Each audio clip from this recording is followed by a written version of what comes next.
Bom, pessoal, meu ômega dava com barulho no eixo traseiro, tanto em reta quanto em curva. Em curva fazia um pouco mais.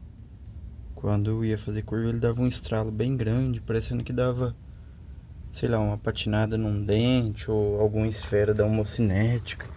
Então eu desmontei a homocinética, conferi, tava zero, tava boa. Então sobrou o diferencial. Tirei a tampa. A tampa, você tira 4 parafusos aqui do coxim dele, ele desce de uma vez. Você solta os parafusos em volta e aí vai dar pra você conferir. No meu caso, deixa eu ver se eu consigo ligar o flash. Os dentes estavam banguela. Aqui já tá com um pouco de solda, mas os dentes estavam bem banguela, principalmente daquela engrenagem de lá. Então no meu caso era a planetária que foi pro saco. Não achei essas engrenagens para vender, só o diferencial inteiro.